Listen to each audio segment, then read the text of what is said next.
venha orar. John Piper diz assim: se você não orar, você não viverá. Se você não ora, você não vive. Não vive. Quanto aos pregadores, isso para oficiais, para pregadores. Leonard Ravenhill diz que o pregador que não ora pelo menos 2 horas por dia não vale um vintém. Diz também que o pecador para de orar, mas o homem de oração para de pecar.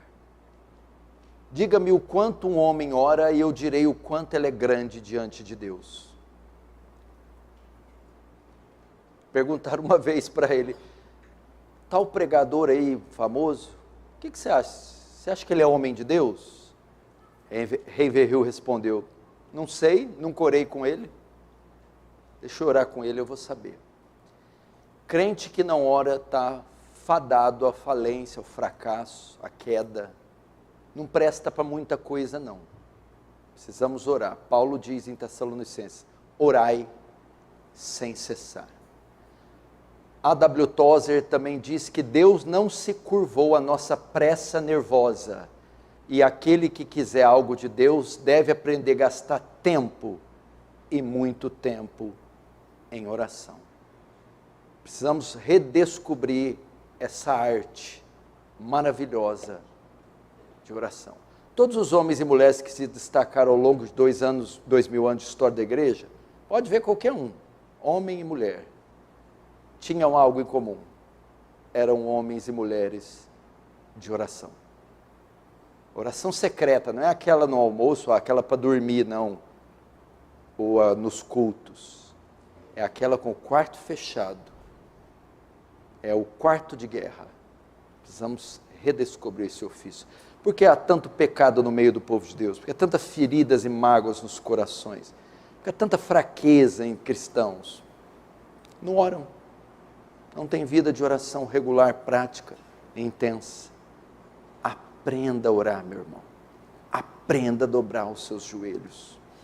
Eu lembro quando eu conheci o Paul Washer, quando eu fui encontrar ele pela primeira vez, ele disse para o discípulo dele que queria conhecer alguns pastores no Brasil. A primeira vez que ele veio no Brasil. Falou: procure alguns pastores que eu quero ter algumas alianças com ele. Aí ele disse para o discípulo: mas a primeira coisa que eu vou fazer quando encontrar esses pastores é levantar a calça deles e olhar os joelhos deles, para ver se tem marcas, para saber se são homens de oração. John Piper também fala que o Facebook, o Instagram, o WhatsApp, as mídias sociais, no dia do juízo, serão a prova que nós não oramos, não foi por falta de tempo, foi por causa do desperdício com essa baboseira audiovisual, que é essas porcariada que você está cansado de saber. Gaste tempo com Deus, acorde de madrugada, faça votos de buscar Deus na madrugada, tire um dia da semana para jejuar e passar só com água, Bíblia e oração. Sua vida não vai ser mais a mesma. Deixa um pouco de entretenimento. Nem nosso cérebro, nem nosso físico tem estrutura para suportar tanta informação de celular, computador, de televisão. Vá para o campo, vai sentir a brisa da natureza, o verde, os pássaros. Ande com Deus, caminhe com Deus, horas e horas a fio. Martinho Lutero dizia que quanto mais serviço ele tinha no dia, mais ele tinha que orar. Ele dizia assim: eu tenho tanta coisa para fazer hoje, mas tanta, que se eu não passar pelo menos 2 horas em oração, eu acho que eu não vou conseguir. Diferente de nós, que a gente não ora porque tem muita coisa para fazer. Ele não. Tenho tanta coisa para fazer, que se eu não gastar pelo menos 2 horas com o Senhor, temo não conseguir realizar. Mulheres, onde estão as mulheres? Susana Wesley tinha 11 filhos. Tinha que cuidar de 11 filhos, mas conseguia arrumar tempo para se trancar no quarto sozinha e passar pelo menos 1 hora em oração com Deus. A mãe do Dr. Joel Bick, ele pregando aqui na Conferência Fiel 2012, disse que eu sou um homem que cresceu vendo minha mãe orar, por exemplo. Meu pai às vezes me chamava para sair, Enquanto isso, eu via minha mãe entrar no quarto para orar. Passava 2 horas, eu e meu pai retornávamos. E lá estava minha mãe ainda, imóvel, no quarto, orando. Precisamos de testemunhos como esses. Precisamos de mulheres como essas. Jovens, então. E os jovens? Não estudam, são preguiçosos, são mundanos, são carnais, são rebeldes, nem sequer sabem orar, quanto mais passar orando mais de 15 minutos. Temos que ensiná-los. Lembra de Daniel? Orava 3 vezes ao dia, de manhã, à tarde e à noite.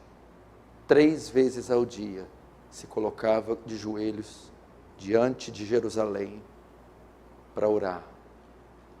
Se nós ouvirmos o testemunho dos jovens, David Brainerd, ele fez um diário onde ele registrava o seu momento devocional. Geralmente em diário a gente mostra o que fez no dia, onde visitou, o que fez, o que viajou. David Brainerd registrava no seu diário o seu momento devocional, o tempo que ele passava com Deus em oração. Ele descrevia o que ele sentia. Geralmente ele orava 2 horas pela manhã e mais 2 horas à noite ou à tarde antes de dormir. Um missionário franzino que foi pregar para os índios silvícolas nos Estados Unidos da América. Morreu com 29 anos, tuberculoso, vomitando pedaços dos rins. Perguntaram para Jonathan Edwards. Jonathan Edwards é o que pregou um sermão, Pecadores nas mãos de um Deus irado. O maior sermão, mais conhecido e poderoso depois dos apóstolos. Pregou esse sermão há 300 anos e ninguém esquece desse sermão. O sermão foi tão poderoso que as pessoas se agarravam nas colunas da igreja onde ele pregou, pensando que o juízo final tinha chegado. Perguntaram para esse homem, Jonathan Edwards, qual a sua maior experiência com Deus? Ele respondeu, orar ao lado de David Brainerd, desse jovem franzino, orar com ele. Precisamos aprender sobre isso, gastar tempo. George Whitefield, D.L. Moody, todos os homens de John Wesley. Eu visitei a casa de John Wesley, lá na Inglaterra. Lá está ainda a cama dele, a biblioteca dele. E dentro do quarto dele, tinha uma outra salinha anexo, pequenininha, com uma Bíblia enorme aberta e um genuflexório. É aquele lugar de ajoelhar que é comum na igreja católica. Enquanto eu entrei lá, fiquei perplexo. A guia que estava nos guiando, me viu entrando e apontou para mim e disse, daí, dessa salinha aí, saía todo o sustento do metodismo. John Wesley é o pai do metodismo. E ela dizia, dessa sala aí que sai todo o sustento do metodismo. Ou seja, ele passava horas aí, orando e lendo a Bíblia de joelhos. Lia a Bíblia de joelhos, John Wesley. George Miller, um dos maiores missionários que a terra conheceu. Ele falou que intercedeu pela conversão de alguns amigos dele 50 anos. 50 anos que eu estou orando para a conversão de algumas pessoas. E creio ver muitas delas no céu. William Booth, do Exército da Salvação, também da Inglaterra. Um homem conhecido porque ele criou o Exército da Salvação. Era um ministério que ele dividia os grupos em hierarquias, capitão, coronel, soldado, tudo com o viés evangelístico. E eles saíam em grupos para dar comida aos pobres, vestir os nus, para criar orfanatos e, claro, evangelizar, ganhar almas. E uma certa vez ele enviou um grupo em uma região da Inglaterra muito difícil, muito depravada. E eles evangelizaram algumas semanas e mandaram cartas do Senhor Booth, aqui não está adiantando, ninguém se converte. Continua tentando, ore por esse lugar. E passaram algumas semanas, Senhor Booth, estamos orando, saindo às ruas. Não adiantou. Ele disse, continue orando, tente mais uma vez. E eles mais algumas semanas, Sr. Buff, aqui ninguém se converte, o pessoal é muito duro. Então ele respondeu, tente com lágrimas agora. Então essa equipe começou a chorar e prantear e jejuar e orar. Então, os corações começaram a se abrir e almas se converteram naquele lugar. Como começou o grande avivamento que varreu a Inglaterra? Estava acontecendo a Revolução Francesa, que estava trazendo um banho de sangue em toda a Europa. Eles falam que teve um fato que livrou a Inglaterra do banho de sangue da Revolução Francesa. Foi que alguns jovens começaram a orar, criaram um grupo chamado Clube Santo, e começaram a orar na capela da universidade, de madrugada.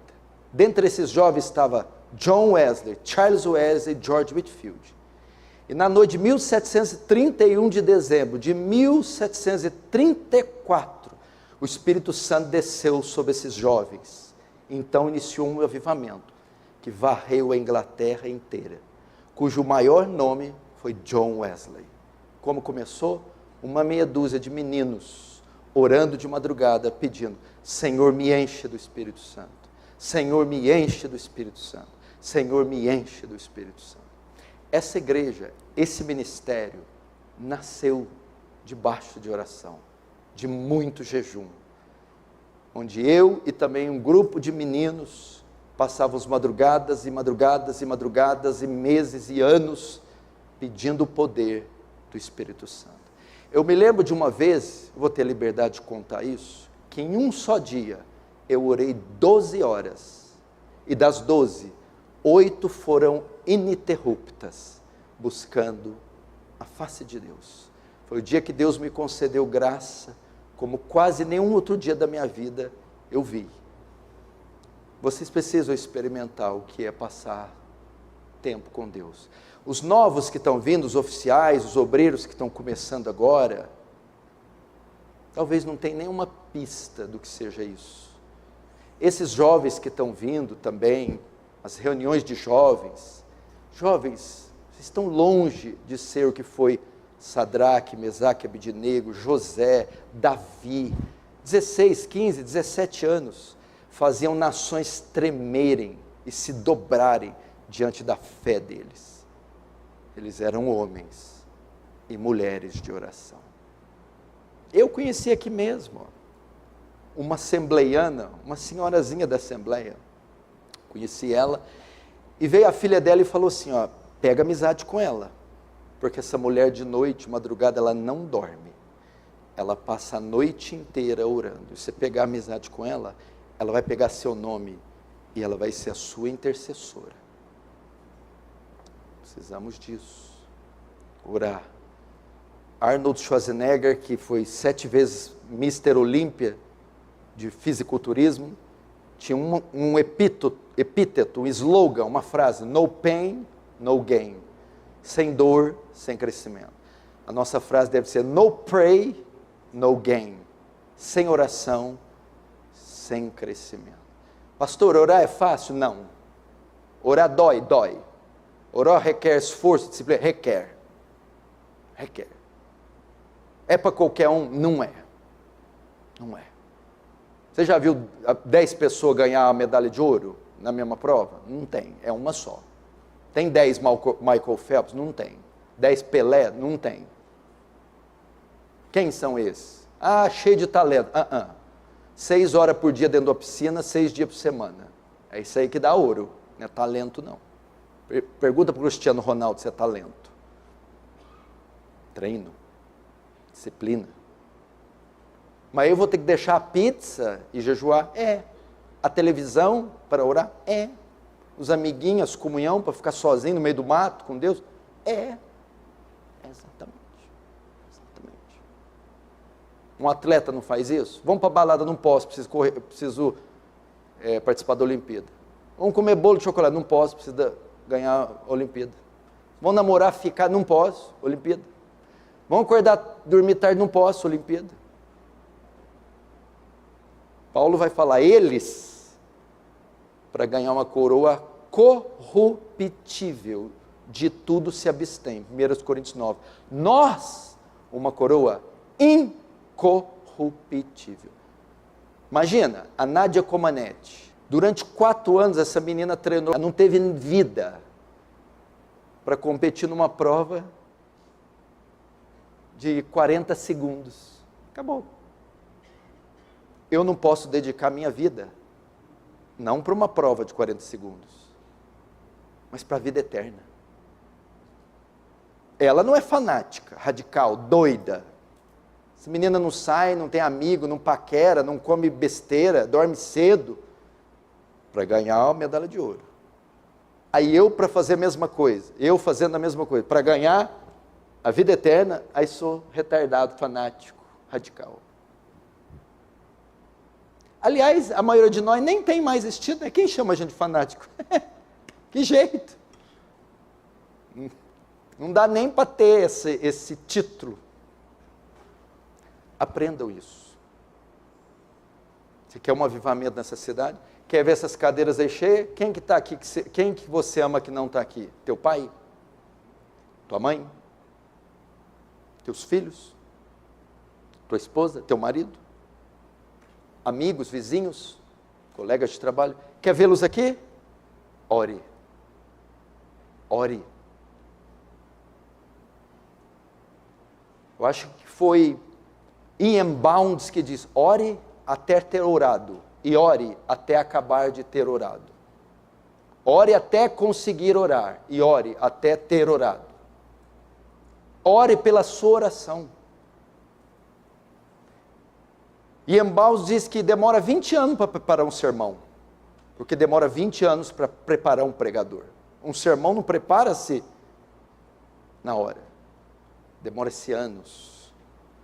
O sermão vai ser ungido se o pregador for ungido. O sermão vai ser santo se o pregador vai ser santo.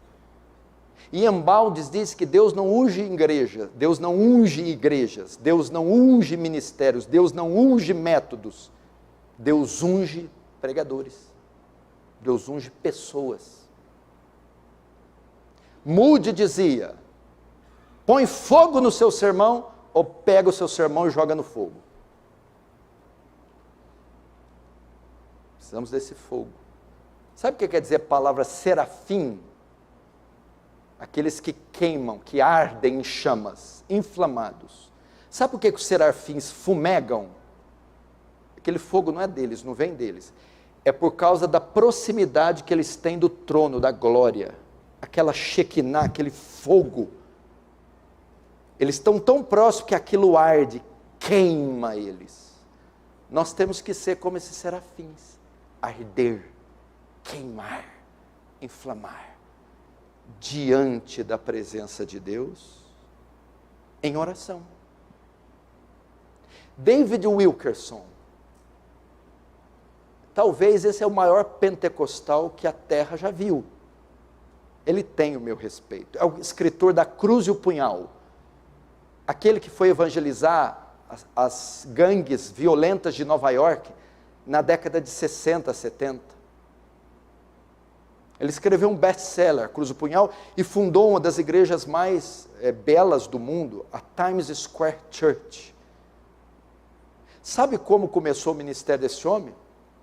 Todo dia que ele chegava, ele gastava 2 horas na frente da televisão. E Deus começou a incomodar ele.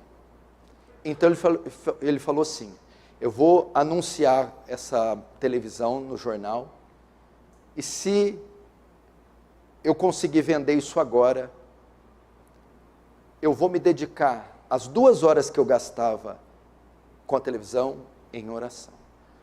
Depois de fazer o anúncio, minutos depois alguém toca, ele fecha, vende a televisão e passa todos os dias à noite, no lugar de gastar 2 horas com a TV, passar 2 horas com Deus. Então surge esse ministério, Deus, o World Challenge, o Teen Challenge, e vai ser esse ministro formidável. Pra você ter uma ideia, ele fundou um ministério de recuperação de drogados que o presidente da época, Ronald Reagan, ele elogiou e disse que é um dos métodos mais eficazes de recuperar drogados, era o Teen Challenge de David Wilkerson, um homem que ousou vender a televisão e orar 2 horas antes de dormir. Experimentou? Experimentou o sabor disso? Ser visitado por Deus?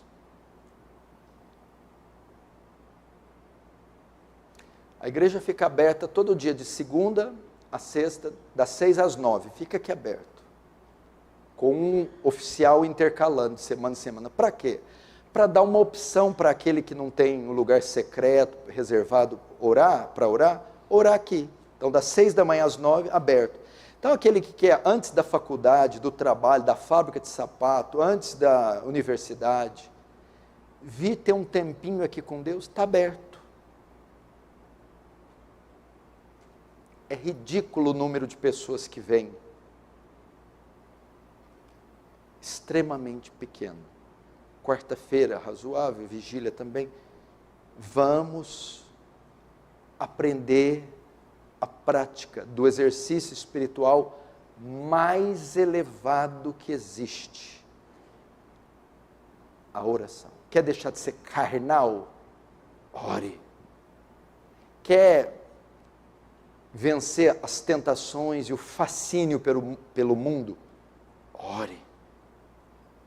Quer dominar a carne e o pecado e as facetas do seu caráter? Ore. A oração, ela nunca cai em desuso e ela nunca fica sofisticada. Por o primeiro Adão, das primeiras páginas da Bíblia, e para o homem moderno, contemporâneo, ela ainda é praticada do mesmo jeito, com humilhação, com quebrantamento, com arrependimento, invocando a Deus. Aprenda isso, por favor.